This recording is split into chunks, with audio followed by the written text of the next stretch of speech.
I've never unboxed one of these before.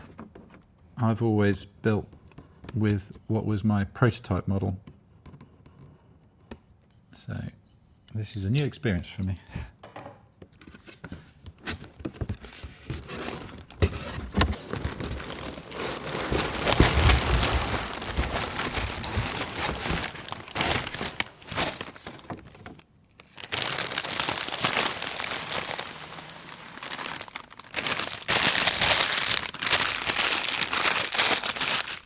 The set contains 3,374 pieces, and it's a combination of basic LEGO and Technic.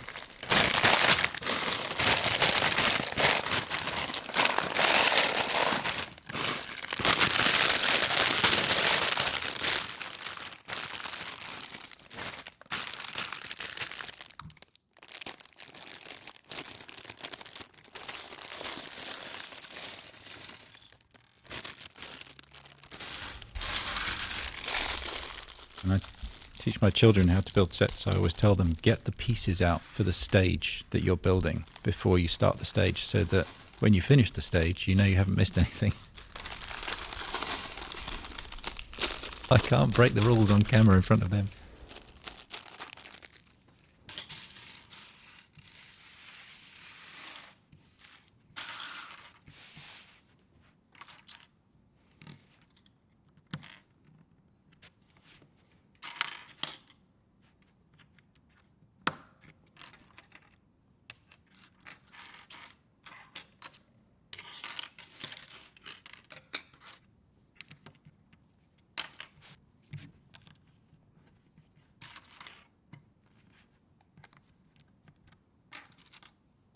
Any item that's lucky enough to become part of the collection at the V&A, as this will when I finished it, it will become a very precious thing. Until that point, I'm not using gloves to build it, but once it's finished being built, it will be acquired by the V&A, and from then on, any handling will be done using gloves.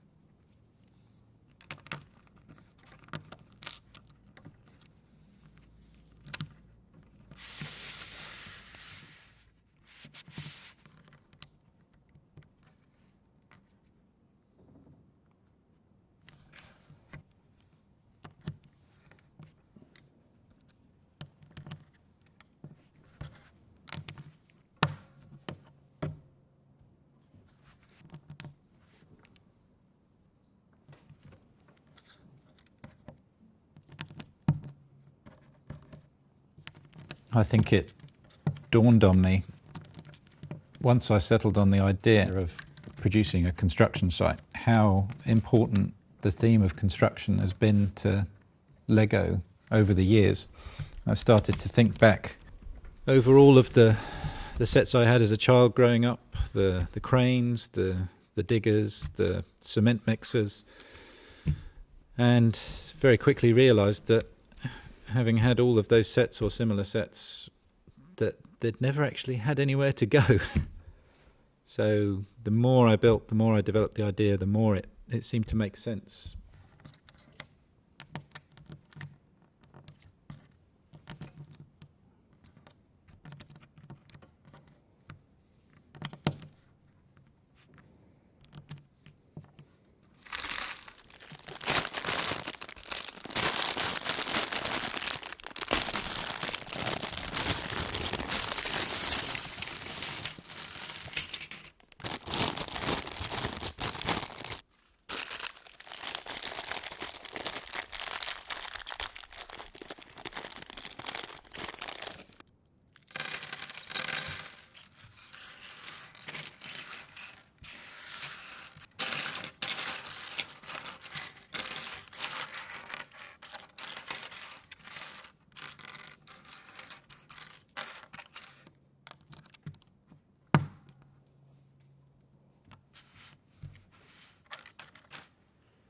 I love these profile bricks.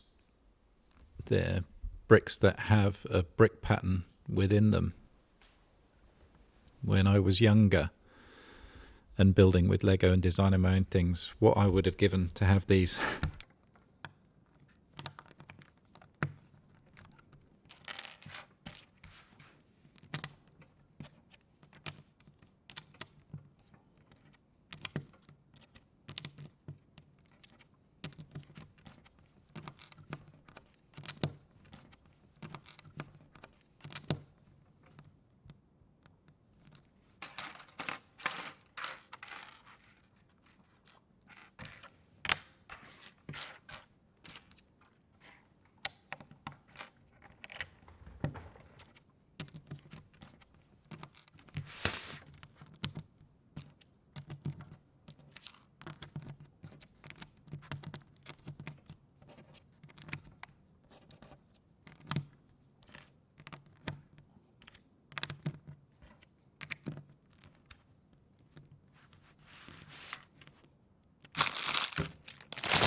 This part of the building is one of my favourite stages.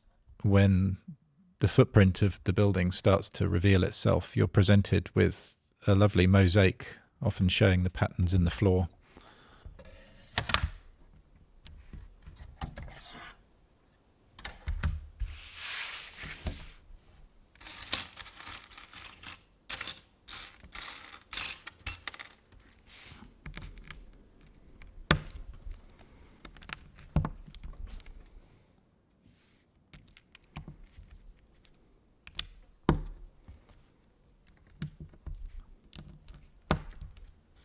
The community online is huge in terms of ideas and other builds that people might want to share and see other people do. And the beauty of Lego is that having access to the pieces, that you could look at someone else's idea and say, hey, I could do that. I'd like to do that. And just because it's not a set, there's no reason why I can't. And I think within the AFOL community, the adult fan of Lego, the name for these things became a MOC, or it stands for my own creation. And so the sharing of MOCs, the sharing of ideas, the sharing of sets that aren't necessarily mass produced became a real thing within the Lego community. My first instinct wasn't really to think of it as a potential set to be produced, but eventually I submitted it to the Lego Ideas forum, and if a set was really appreciated within the community, if it got more than 10,000 votes, that it would go forward to be considered as a potential Lego Ideas set. It very quickly got those 10,000 votes, so I realised then how precious an idea I'd stumbled onto.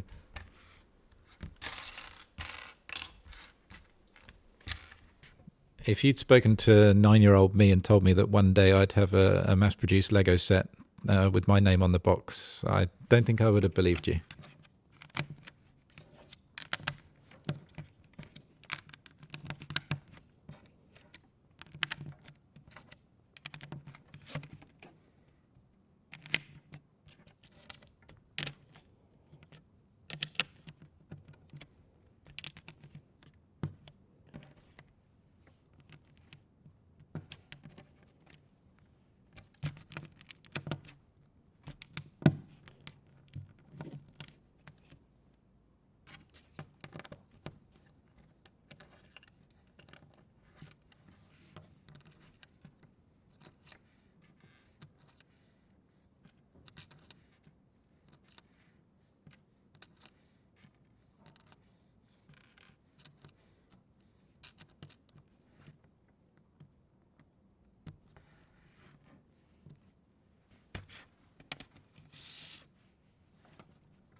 you always have to bear in mind how things will connect, because this is, in essence, a building site.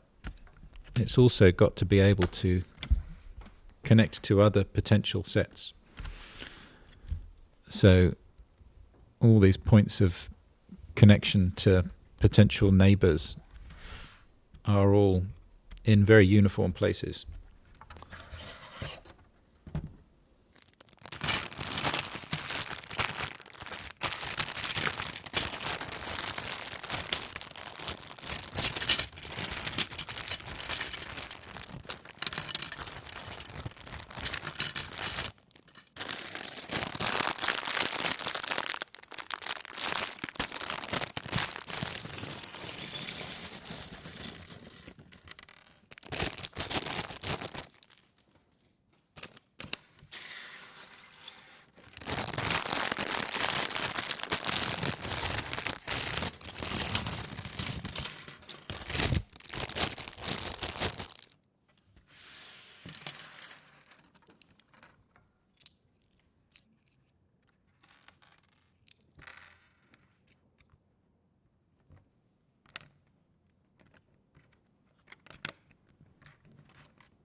the original concept or the original prototype of the model had over 4,000 bricks in it, and one of the first notes that came back was we need to reduce the brick count. The target was around 3,500.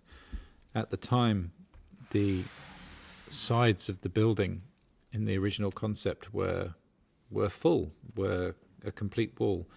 So I instantly identified that as an area where I could save a lot of bricks. But once I'd removed them, I needed to make sure that the building held on, it kept its rigidity. So I came about using small Technic beams to basically pin the building together. On the day that I did this, one of my children came over to the model and straight away put their small hand through the gap that had emerged in the wall and started playing with the minifigure inside, and I realized that I'd stumbled on a really lovely happy accident, because it's so important to give anyone that's going to play or interact with the model access and space to actually interact. So I was quite happy with that happy accident.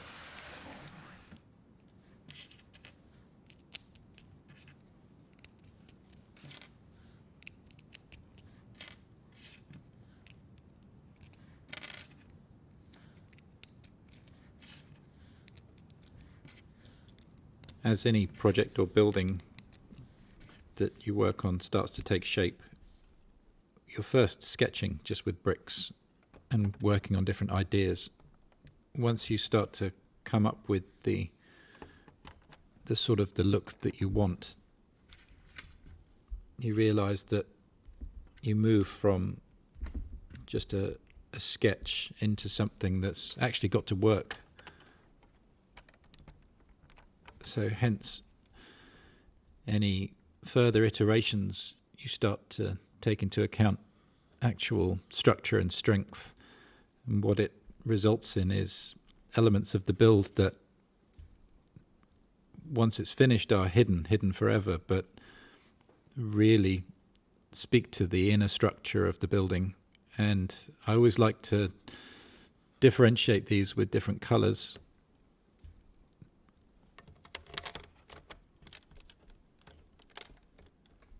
But it also speaks to a reality, the idea of a real building having its hidden structure.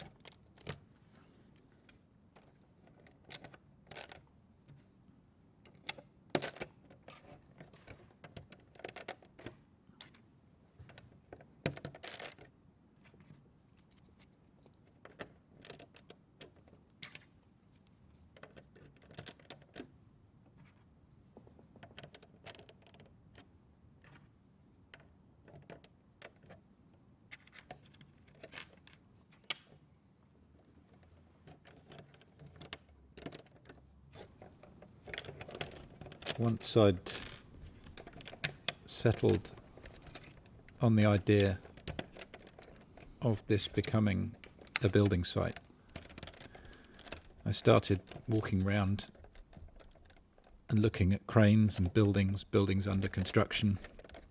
And the one thing I noticed was, especially up in London, which is where I wanted it to feel like the building was, that there's a lot of very old buildings that have their facades remain intact whilst the building behind is redeveloped.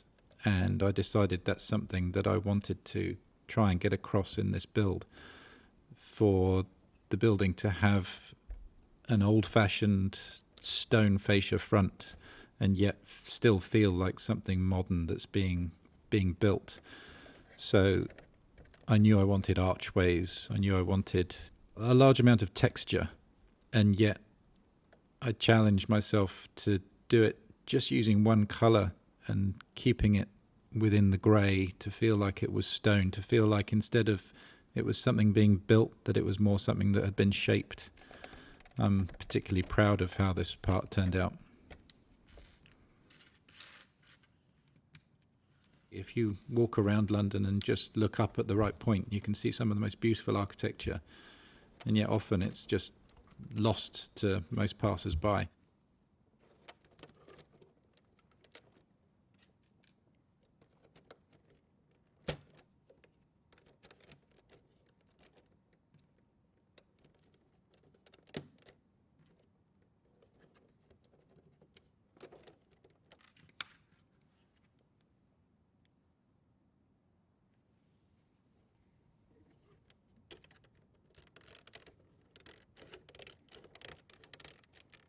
One of my favourite techniques is what's commonly referred to as SNOT building. It's an acronym. It stands for studs not on top. So obviously the studs on top of the bricks. The minute you move a brick sideways from its normal orientation, all of the geometry changes, but it means that you can start to create different shapes, use the bricks in different ways to create a different visual style. This part of the build here is all entirely built with bricks sideways.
Even though when I'm designing, I try to avoid large amounts of repetition,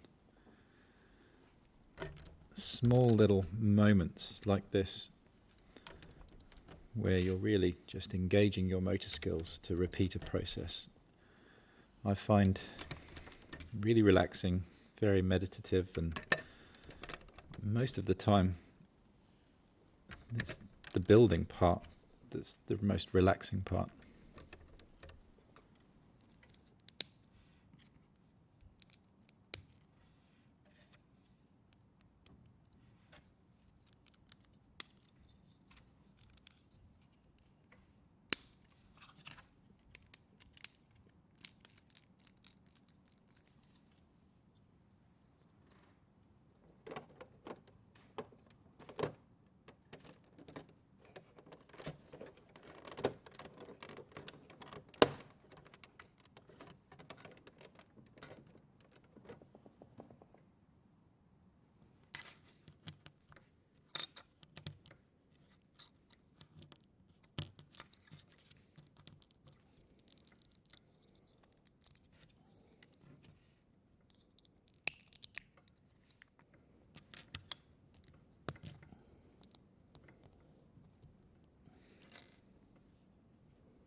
One of the most important things I've learned for myself in trying to create sets is that ultimately what you're doing is you're creating a canvas for whoever's going to interact with it or play with it to tell a story.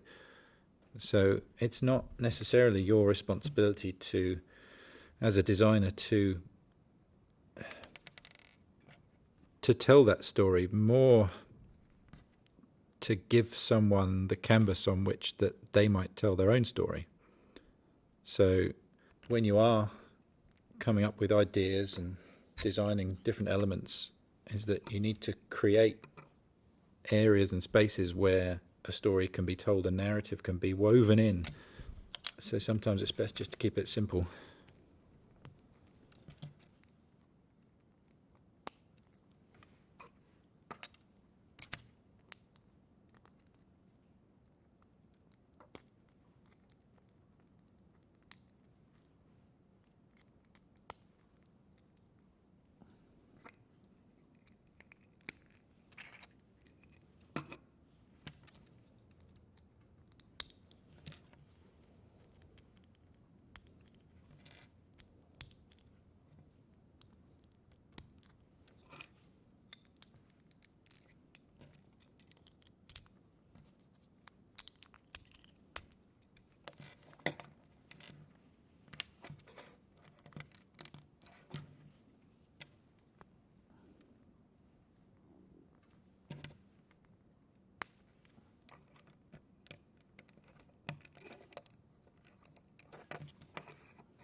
every time that I find myself chatting to people that may have either built the set or are just interested in the set, one of the first questions I often get asked is, what's it going to be when it's finished?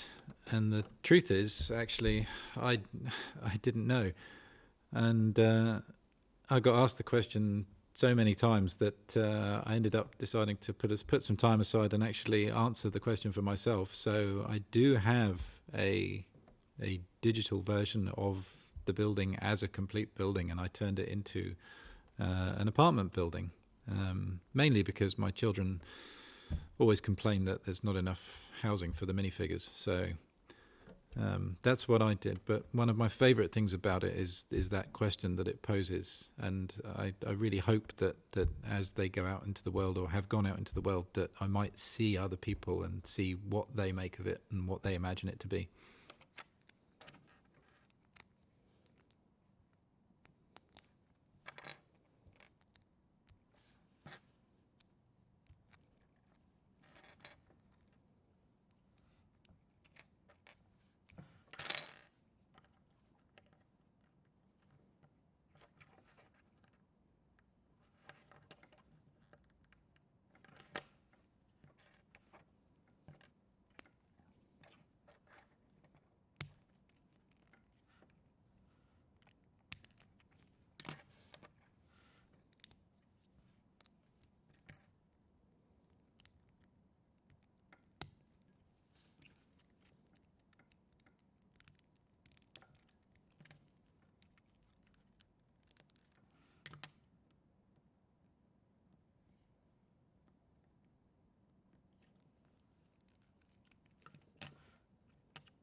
So the top section of the crane, in order to create the rotation and use Technic pieces as well as basic Lego bricks, requires a slight change in geometry.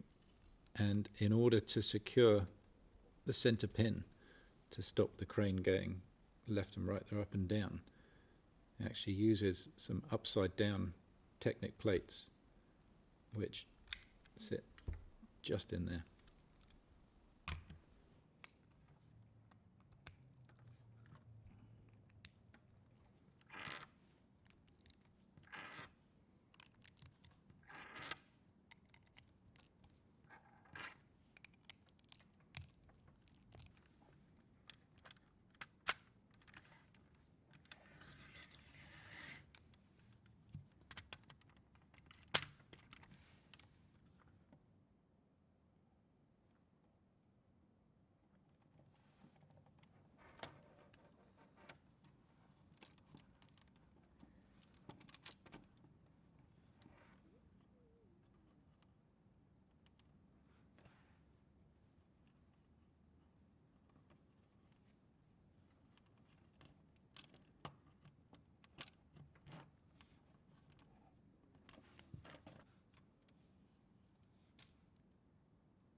Having the set complete and seeing it in front of me now, and knowing that it's going to be in the collection of the V&A is a thrill.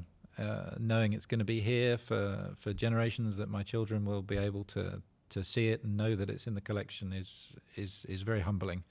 I think it's because as a piece it speaks to everything that LEGO is about. It's about ideas, it's about construction, it's about posing a question and saying, if this was your set, what would you complete it as? What can you imagine this building will be when it's finished? So I hope that's what it does. I hope that when children see it, or when other LEGO builders see it in the future, possibly, that it inspires them to maybe go home and answer that question.